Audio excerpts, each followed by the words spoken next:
Hello, hello, beautiful people. How are you doing?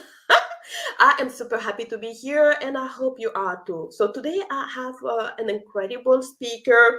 She is also an expert in communication and she has done so much.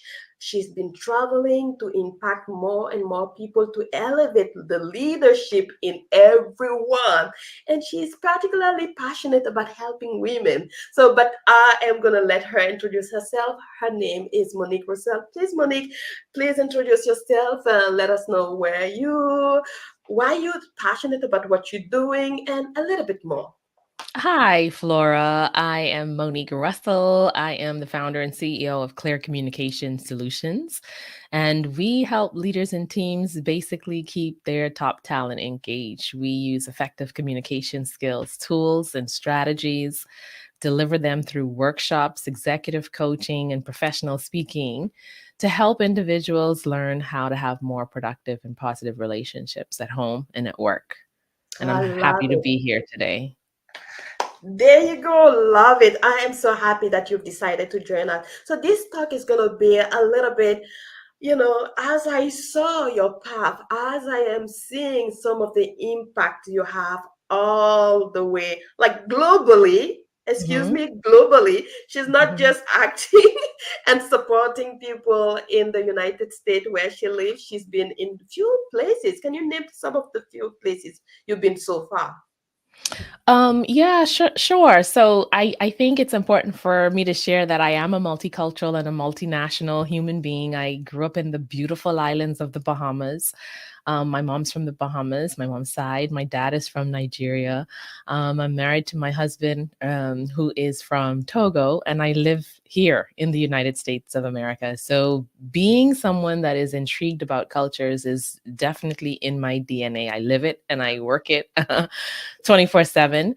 Some of the places that I have been to, servicing clients has been in Grenada, also in Guyana.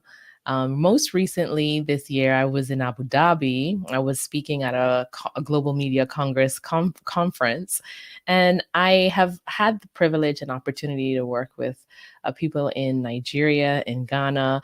I just absolutely love the differences in Latin America. It's just a great experience to be able to realize and see that at the end of the day, taking the language aside, taking the cultural nuances aside, at the end of the day, everyone, the core human being, desires to be understood.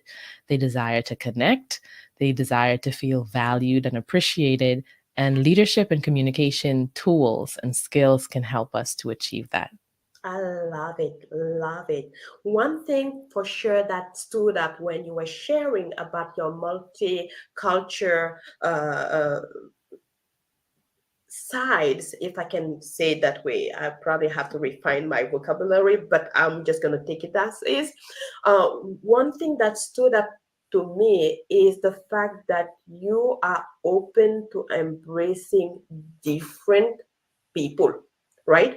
And this sometimes can be a bit of a challenge for others, right? Being really in one culture sometimes for so long make us sometimes reject other culture a little bit, right? And I'm not just talking about cultural in the way of going from one country to another country or maybe one city to another city, but I'm also talking about being in a family or also being in a company. People tend to forget, but a company also has a culture. And although many companies say we are open minded, we want innovation, we want diversity, we've noticed that when they hire people with different abilities, like people with disabilities or people with just different perspective, once the person gets in, it's more like we don't do that here. You need to change the way you're approaching things. We don't do that here. The process has not been built to carry whatever new ideas you're trying to bring to the table. Can you talk about this? How do we go about, yes, we have foundation within a certain culture, or we have a few norms, but how can we challenge that culture, okay, to make it a little bit better in terms of communication, because communication is really about embracing any form of communication to kind of innate the innovation and so much more. But what's your take on that? So I have good news and I have good news. Okay, that's good. I'll take that. The good news is within these companies and cultures are people. And when we understand people better, we're able to shift perspective and experiences better. I recently had a guest on my show, Peter Gay Philpott, who on my show Bridge to You, which is a podcast about diversity and inclusion among Black cultures. And she shared a story about her first visit to the continent of Africa. And the country she chose to visit was Nigeria. Nigeria has been negatively tainted in the news. It has been, I mean, the reality is there's corruption, there's fraud, there's crime, there's all the things that you'll find in many other countries, but it's high in Nigeria, and that's the truth. It's the fact. But she went to Nigeria and she loved it. And I asked her on the show, how was she able to go to the country and enjoy it when so many people said so many negative things about it? And even when she returned and shared that she enjoyed it, people were they were disappointed that she did. And I said, how were you able to go to this place and to engage and have a good time? How were you able to put your biases and your stereotypes to the Mm, side?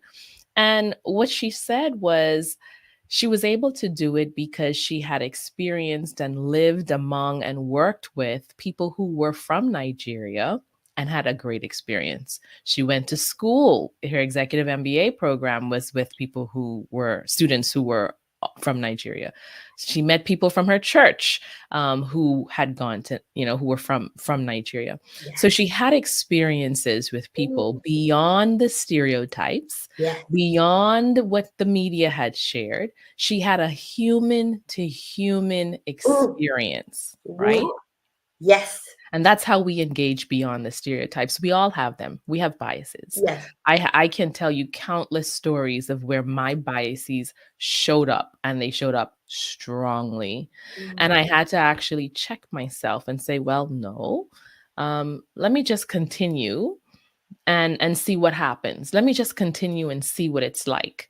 I mhm, remember years ago, I took my kids. I have two boys. We went to New York, and we ended up. I gave them permission to book the travel and pick the hotel. And at the time, I was extremely busy, but I gave them the freedom. I'm like, I'm trusting you, and that was an experience I'd never actually I would have never done. And I gave them the power to do the research, and they did.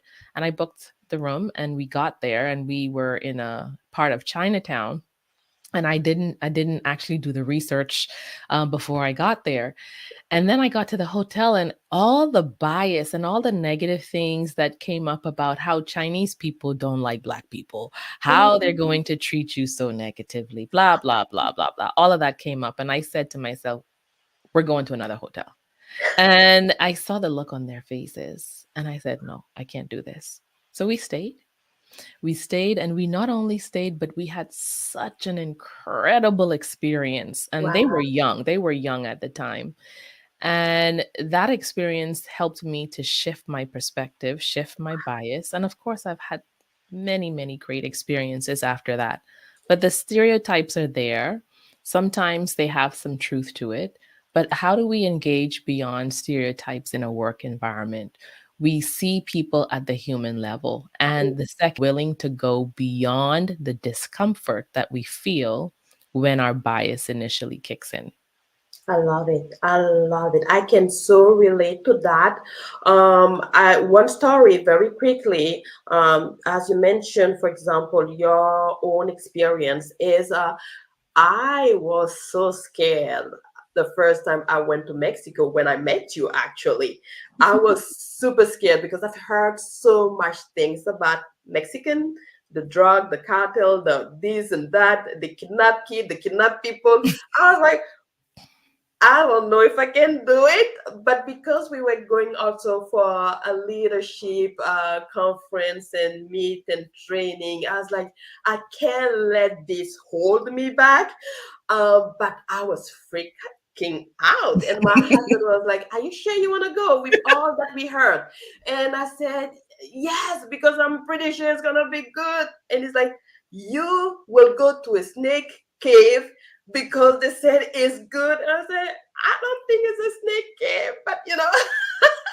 I was scared. And I think that has to do with the media, with Mhm, some other thing that mhm, we get, as information. And sometimes it could be, yes, there could be a lot of truth to the mhm, situation, but it's not always black and white. So I went there, I met you, I met also the leaders who leads, and incredible more people. The place was wonderful. I mean, you've been there. It was mhm. incredible. When we even went outside and speak a little bit with people, oh gosh, it was just amazing.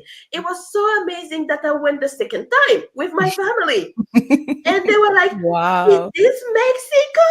This is good. This is fun." And so that actually did help us kill the myth and the bias. So yes, there is always a truth sometime to a situation, but also sometimes things are portrayed in a different way. Like you spoke about this highly, but also sometimes in Africa, they will show different place poverty and all of that. But you go to Africa, you will see some places that are so luxurious. You Oh my wonder, gosh. is Are it you really Africa? kidding Are you me? sure that we got to Africa?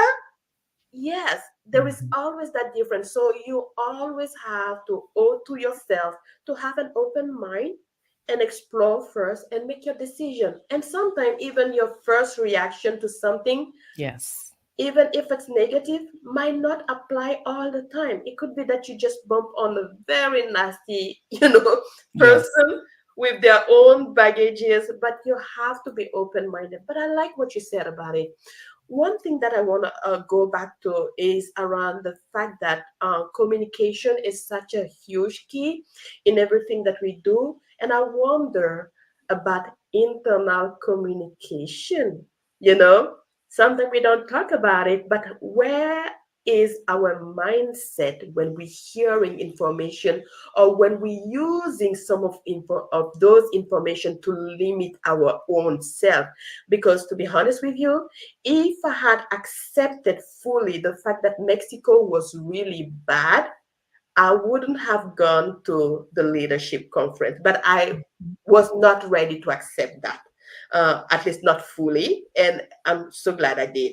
But Mhm, how do we go about mindset? How do we prepare ourselves internally to be able to achieve a lot more than just what the eye can see and what people are telling us or the media? mhm. So it's a continuous process. Yes, Puerto Rico, not Mexico, Puerto Rico. Oh, Puerto So Rico, that's true. yes, No, yes, no, no, yes. no. I didn't go to Puerto Rico. Oh, That that's was right. another That's right. one. That's right. Yes, That's right. that was That's right. another one. I went Sorry, to sorry. Mexico, Cancun. That's right. Yes. Yes. Okay. Okay. So, the learning has to be continuous. Okay. So, a lot of times when we think about the internal communication, we usually look for resources and help when something is wrong, when we feel stuck, when we're trying to make a decision about which path to go, or um, are you making a good decision? Maybe you've had a negative encounter or a communication where you're just not, it's a estranged relationship. And so that's the impetus that people tend to use in order to spur on internal growth and awareness. Actually, it's either vision, pain, or gain, right? Like you see something that's possible for you and you want to make that change, or you feel pain about it and you want to make that change, or you see, oh, okay, this is someone who has gained something from it. I can also gain from it. Those are the three main areas that spur on change within us. Mm. So, when we think about internal communication and preparing ourselves, we have to embrace the concept that it's a continuous journey. It's like drinking water. You're not going to drink water today and say, I'm good for the whole week or I'm Yeah. good for next week. You're going to die. Good So, for life. yes, It's a one lifetime it change. has to be continuous. Or you're not going to brush your teeth for today and then not brush it tomorrow or the next day or the next day, right? You'll have some problems. Yeah. So the internal skill development, emotional intelligence, and self-awareness has to first be something that you embrace as continuous. Once you embrace that as continuous, it's like you are beginning to help yourself prepare for what I consider to be stress tests. Stress tests, anything that can weaken the bond that you have with yourself.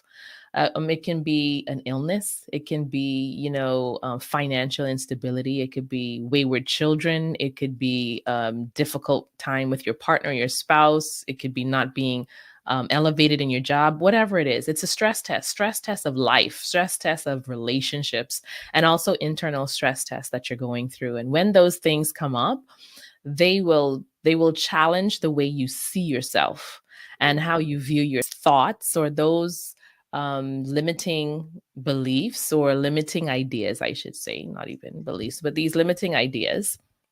They will come to you, and if you're not careful when you're going through a stress test, if you're not careful about what you're ingesting, meaning what you're watching, what you're listening to, if you're on social media and you're already feeling low and you're going through a rough time and you're seeing everyone that looks like they have everything together and you feel like you don't, you're weakening your internal system.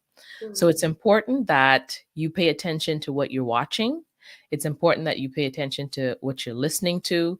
And it's important that you take time daily, daily to reflect on how things went, how it made you feel, and to find something positive about it. What is the lesson? Also, you want to consider implementing gratitude. Gratitude is one of the foundational skills of self awareness and emotional intelligence. So, if you think of skill development, even if it's as simple as Excel, gratitude is the foundational skill from which all other skills rest on. Like all other skills can elevate and be built upon. So thinking about how you're grateful for what you have, how you're grateful for the opportunity to do what you're doing, just taking a few moments every day. I do it. In fact, I also implement this in my family. When my boys were younger, there's a phrase I would shout out, and it's called gratitude riot. Anybody could say it. Gratitude riot. What did that mean? That means that anytime someone shouts that out, we all just start sharing what we're grateful for. It completely shifts the energy. It also Mhm. lets us know that one of us is feeling a little low. Something's feeling a little off. And we just want to use that 2 minutes, 3 minutes, and then we're good and we're done. So, gratitude, preparing and making it a continuous journey, reflection, and paying attention to what you're watching and listening to. I love it. Love it. I think that what we usually tend to forget, if we have to put that also in a different perspective, is that this body that we have is an engine. And it's an engine worth exploring. It's an engine worth discovery. Because if you don't know the different feature you have on your engine, how are you going to use it with an optimal, thing? Like you're not gonna be able to do much. I remember my husband at some point got me a smartphone, and all I could do was just texting and just calling. And it's like, do you know you can do this? Do you know you can do that? Because I was asking at some point for, like, I don't know exactly what I was asking, and he said, your phone can do it. Your phone can do it. That goes to say that I didn't know a lot about the future that was already provided on the phone. And Mm. sometimes it's the same thing with human being. There Mhm. are so much power in us, but sometimes if we don't learn who we are, we have a hard time using the power that is already within. And sometimes, to your point, if you don't have any gratitude, that means that you're probably having a negative narrative around what you can do, Mhm. and you are actually limiting yourself. But you will probably think that it's the outside world that is limiting you. Oh, Mr. Bass, it's the bus driver fault. No, it might not be the the bus driver fault. But yeah, I love what you're saying. When we shift it to that essence, you just gotta know who you are, and you have to be grateful. I want to know, as you are venturing in your entrepreneurship, and how as you are actually helping a lot of leaders, what are just one or two or three common uh, situation? What are the top three, or I will say top common situation that you feel like people have the most challenge for? Yeah, well, everybody is always competing for time and energy. Everyone wants to be able to prioritize or needs to prioritize because there's so many competing interests, so many different, requests for demand on time. So balancing the energy and time management is a common area. And in that aspect of balance in the time management and energy, that also goes with boundaries. So that's the emotional intelligence and self awareness piece. And being okay to say, no, I'm not going to be available, or I'm available during this time. Like, usually having that self awareness, all leaders, it doesn't matter what level they're at, everyone wants to know that they are adding value. They want to know how they're contributing, and they struggle with how to articulate the value that they bring. They know they're great at their job. They know they're getting results. But beyond that, to answer the question, how is what you're doing contributing to your company, to your team? Everyone struggles to articulate clearly how that is coming across for them. And then even if they're able to do it, they struggle accepting it and owning it. So strengthening that piece is definitely a common issue. And I mean, finally, leadership development is ongoing. So leadership development and knowing how to lead others is a common challenge all across the board.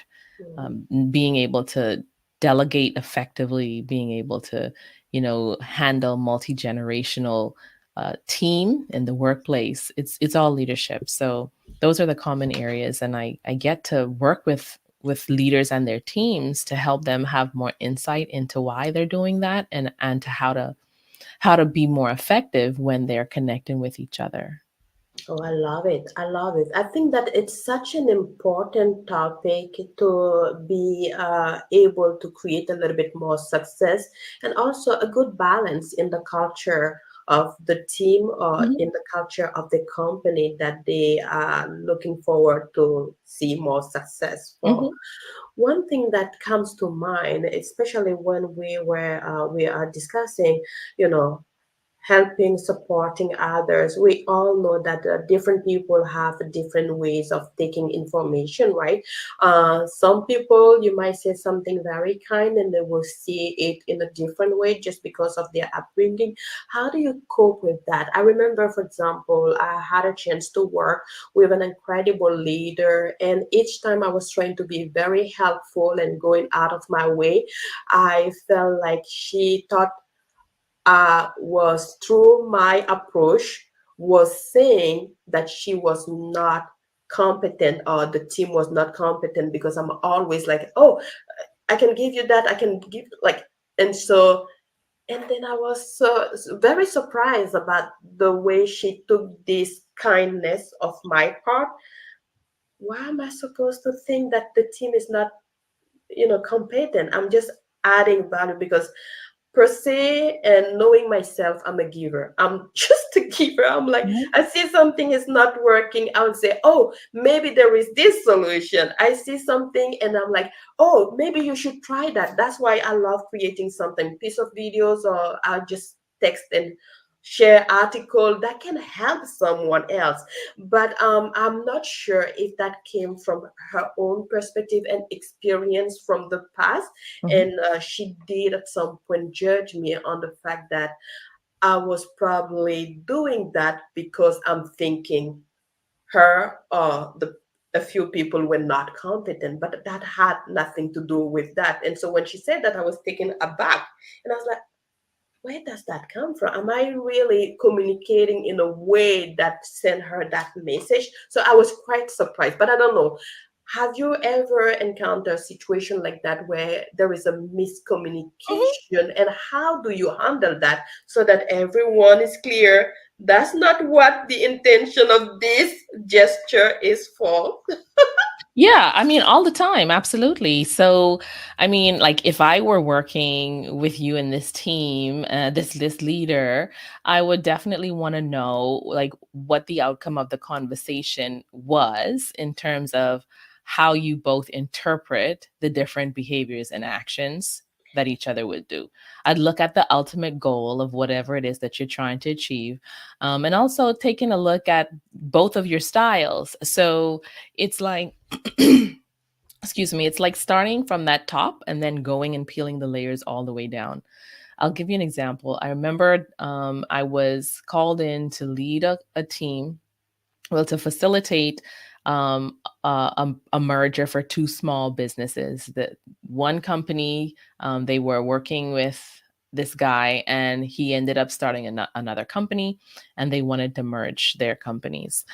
They merged, and then they called me, and I'm so glad that they did, because in those conversations, we realized that they both had different styles of leading, even though they had worked together before, even though they worked in a different capacity, in the same company, but now they were leaders. And not knowing each other's style, not knowing each other's approach to certain things, not knowing how each processes.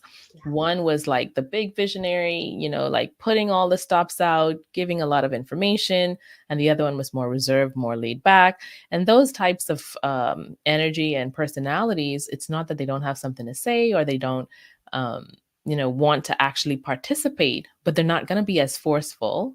And so each person has to learn more about the other and see what actions mean what to them, right? So if I am sitting down at the table and I have a pen here and I see that you're fumbling in your bag looking for a pen and I put it over there, that's my act of kindness. And I'm like, you don't have to look for a pen. I have one here. I put a pen there. But in your mind, you're like, what she's saying, look at me. I don't even come prepared to meetings, or I'm I'm disorganized or whatever have you, You right? nailed the situation, by the way. Yes, go ahead. So it's like there's the nonverbal and the verbal, and the two of them have to blend and coincide, right? So if a nonverbal action is misinterpreted, again, that's the common thing of communication. So our job is to reduce whatever misunderstanding that we can, and to make sure that we both understand each other's intent, both understand each other's approach. And at the end of the day, you can do everything that you can. Most people don't. They just stop at the surface level and say, this is what I did, and it's not working. But there's always more layers to explore. And I have found in our practice that many people don't even go to the second layer. They stop at the first layer. So, but if you have gone to other layers and you have done everything you can, and it still seems to be the same thing, then there's nothing you can do. You can't change somebody. There's nothing you can do. But I found in our work, when we actually take the time and make sure that everyone has a chance to be heard and express themselves and kind of get to the root, there's more progress. It's not perfect. Nothing's going to be perfect, but there's definitely more progress. Oh, definitely. Oh, I love it. Love it. I think that you nailed it. Definitely. And yes, there is a need for understanding. But again, that's why we have professionals like you to help and support and to educate everyone around this way of communicating clearly. It's so, I don't know. The only word that came to mind is elevated. I don't know if that Oh, makes sense, but really, that's how I feel. I think highly of you. The way you mm, communicate is so clear. But again, that's the reason why you've decided to go through that passion and helping more people yes. with clarity and so much more. Girl, thank you so much for joining me. It's a pleasure. I am gonna let you go free, but I really, really appreciate that. It is my pleasure. Thank you so much, Flora. Thank you for your energy and for having me on the show. Really, Thank really, you. and showing me all the tips and tricks and tools.